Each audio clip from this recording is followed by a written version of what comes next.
महाराज जी, श्री कबीरदास जी महाराज जी कहते हैं कि दुख में सुमिरन सब करें, सुख में करे ना कोय। जो सुख में सिमरन करे तो दुख काहे को होए। महाराज जी, हम ऐसा क्या करें जिससे सुख के समय भी श्री जी का अनन्य और निरंतर सिमरन चलता रहे। देखो, अभ्यास में ये सामर्थ्य है। जब हम स्वस्थ होते हैं तो हमें विषय भोग सुहाते हैं, भजन अच्छा नहीं लगता। और जब दुख होते हैं तो उसकी पीड़ा से मन व्यथित रहता है, दुख का चिंतन करता है, तो भजन नहीं होता।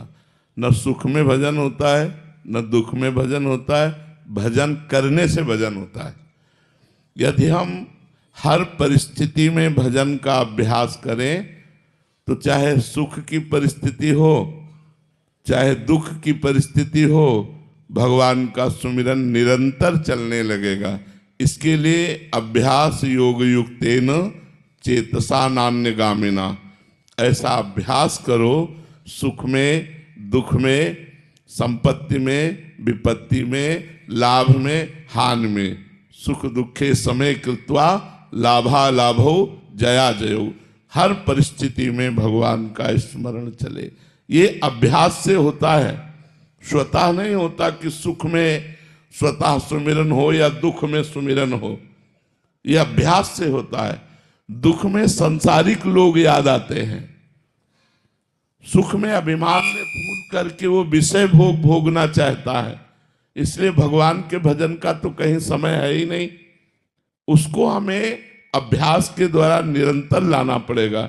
अगर कोई कहे, एक जैसे साधक कह रहे थे कि मैं खुशी चाहता हूं, सब कुछ है पर मैं खुश नहीं हूं, तो खुशी कहां मिलेगी। तो उन्होंने कहा परिस्थिति बदल जाए, मैं जितनी लेवल पे हूं उसके ऊपर बन जाए।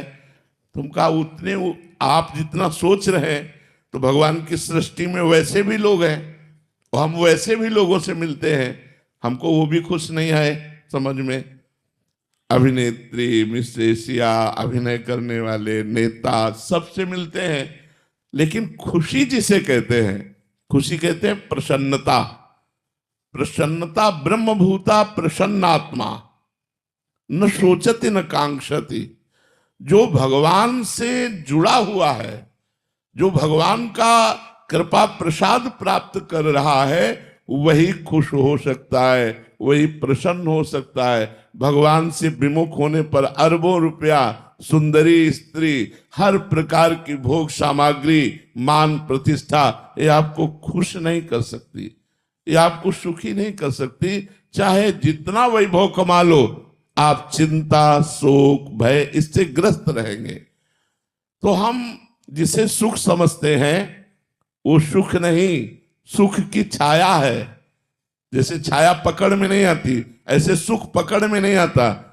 ये हमारे प्रभु गिरधर की माया है। अगर सुख पकड़ना है तो भगवान का नाम जप करो। नाम जप ऐसा अभ्यास करो, उठते बैठते, चलते फिरते, खाते पीते, भूख में प्यास में, सर्दी में गर्मी में, मान में अपमान में, सब परिस्थिति में हमारा नाम न छूटे, तब बात बनेगी। तो हमारा दुख दुख ही नहीं होगा। जब नाम जप करेंगे तो दुख दुख ही नहीं होगा, दुख सुख प्रदान करेगा। आप सच्ची मानिए, इसीलिए हम अपना उदाहरण देते हैं। भारी कष्ट में भी एक अंदर आनंद रहता है, एक खुशी रहती है। मरने की बात भी सोचने पर एक खुशी रहती है कि मरूंगा तो अपनी श्री जी से मिलूंगा। अब मुझे कोई नहीं रोक सकता, श्री जी से मिलने से कोई नहीं रोक सकता। कोई माया की ऐसी ताकत नहीं कि श्री जी से मिलने से रोक दे, नहीं, अब नहीं रोक सकती। इस बात की खुशी है, मरने से सब जग डरा मेरो मन आनंद, कब मरियो कब भेटियो पूरन परमानंद। कब मैं अपने परमात्मा से मिलूं, कब मैं अपनी श्री जी से मिलूं, शरीर छूटे और उनकी नित्य सेवा में जाऊं। और शरीर है तो उनकी सेवा में लगा हूं। ये कैसे संभव हो सकता है कि जिसके शरीर की अस्वस्थता हो और उसका दिमाग उत्तर दे रहा हो। दिमाग तो निगेटिव डिप्रेशन में चला जाएगा। ये तभी हो सकता है जब खुश दिमाग हो, मन प्रसन्न हो। ऐसा कैसे हो सकता है जिसका शरीर पीड़ा युक्त हो और मन प्रसन्न हो? ये भगवान की सामर्थ्य से। इसलिए हम आप सबसे प्रार्थना करते हैं कि अगर आप चिंता, शोक, भय और दुख से पूर्ण रूप से बचना चाहते हो तो राधा राधा रटो। चाहे सुख में हो तो राधा बोलो, दुख में हो तो राधा बोलो। हम वृंदावन वासी, राधा उपासी राधा राधा बोलते हैं। यदि आपका मन हो तो राम राम बोलो, कृष्ण कृष्ण बोलो, शिव शिव बोलो, राम कृष्ण हरि, जो नाम प्रिय हो सो बोलो। पर हम तो वृंदावन वासी, इसीलिए राधा उपासी होने के कारण हम तो यही कहते हैं कि राधा राधा रटो, तुम्हारा सर्व मंगल होगा। जहां राधा नाम वहां कोई बाधा नहीं है, आनंद ही आनंद रहता है। तो दुख की परिस्थिति भी हमें दुखी नहीं कर पाती। तो जब तक भगवान से नहीं जुड़ोगे तब तक निर्भय नहीं रहोगे, निश्चिंत नहीं रहोगे, निशोक नहीं रहोगे, खुश नहीं रहोगे।